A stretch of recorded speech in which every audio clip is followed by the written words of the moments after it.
So because it's natural for us to compare, I think this is kind of part of being a human.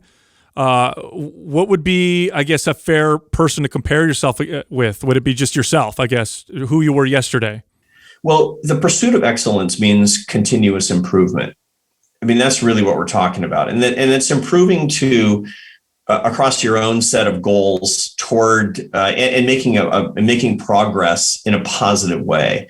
The key thing that I often talk about is not confusing goals that will impress others with those that will bring you to higher levels of moral perfection.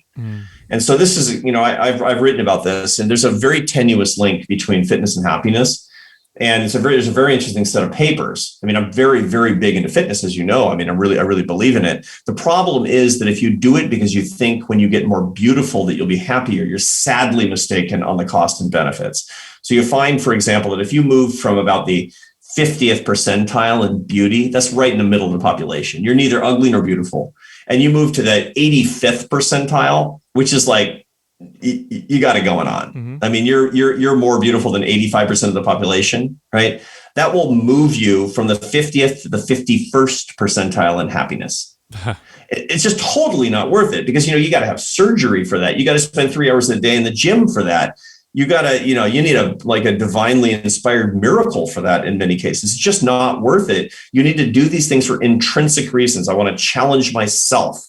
I owe it to my family to become healthier and to live longer, to be able to, dandle my granddaughter on my knee. That's what I want. Because remember, faith, family, friends, and work, baby, that's what actually is going to make you happier. And so these goals that we have should be personal improvement goals toward those more cosmic goals that we have. And then these things are worth doing. Yeah, I'll echo that. I mean, I trained people for years and years and years, and I would always get I want to lose weight so I can be happy.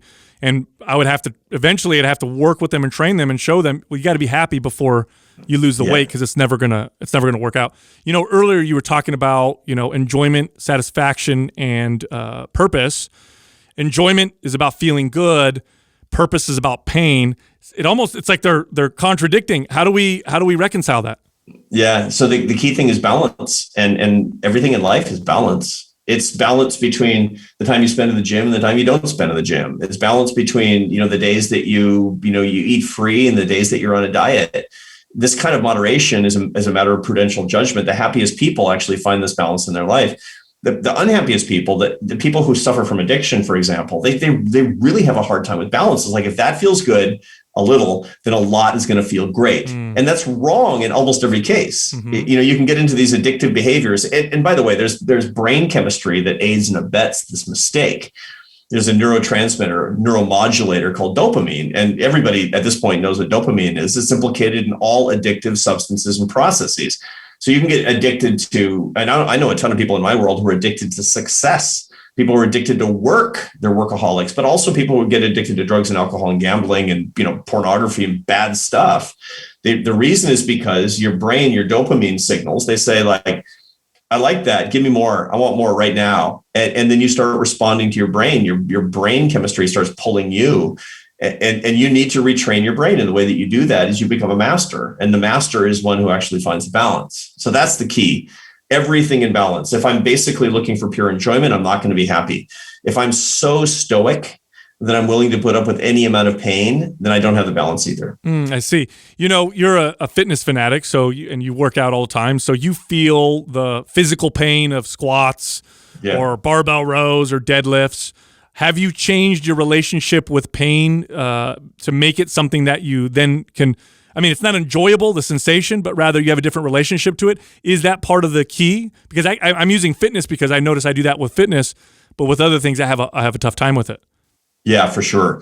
When you start to associate the progress toward your goals and ultimately the person that you want to be with the pain itself, then the pain becomes not just more bearable, but it becomes more sanctified.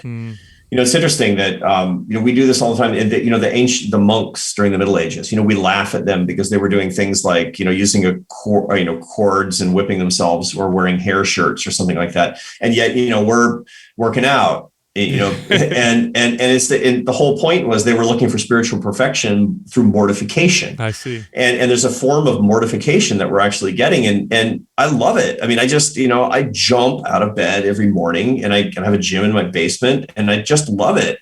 It's not because squats feel good. Squats are going to feel bad every day for the rest of my life. You remember Jack LaLanne? Of course. Remember that guy? Absolutely. He was the fitness guru when I was a kid. My mom had his records. She put on a record. It's like music and leg lifts and the whole thing in the living room. And she was, because my mom was sort of in shape before being in shape was cool. And Jack LaLanne, I started following him a little bit when he was old. He died when he was in his late 90s because he was so healthy. And on his 90th birthday, he pulled a tugboat in his teeth across San Francisco Bay or some crazy thing, And he said, he had these funny sayings. He would say, for example, if it tastes good, spit it out. And he would, and he said that he hated every minute of every workout his whole life. And he wasn't a masochist. The point was you hate the pain, but you don't. You have a relationship with something that actually mortifies you for your own positive good. So it's like, they got this guy, tomorrow is Saturday and, you got me doing full body workouts as opposed to, it's like funny for our listeners. I met you in person when I was 55 and I was still doing a stupid bro split and wondering why my back hurt. Yeah. It's like, get a clue, man. It's like Dr. PhD can't even figure that one out. You're like, dude, you're fine. You got to go to full body 3 times a week. And so anyway, so tomorrow I'm going to start off and it's going to be like 5 o'clock in the morning and I'm going to be down there. You know what it feels like? You do 5 o'clock in the morning doing squats, but it's good. It's good because it's good for me and it's kind of good for my soul in a way. And all of these things that we do, all the sacrifices that we make, the most sanctified kind of suffering, by the way. And I've got my column in the Atlantic is coming out, the day after Lent starts in February this year. It's a couple of weeks from now.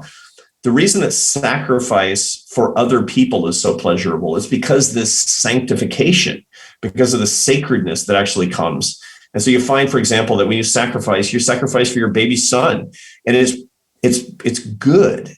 It's good. It's like you don't want to wake up at 3 o'clock in the morning, but when you do, and it's dark, and you're tired, and you're giving him a bottle, and he's sitting in your lap, and you're like, "Thank you, Lord. This is a beautiful. Thank you for making it possible for me to do this for my son." And that's the way to live. That's the way to live. I'm doing it for people that I love. I'm doing it for reasons that matter. And then pain is different.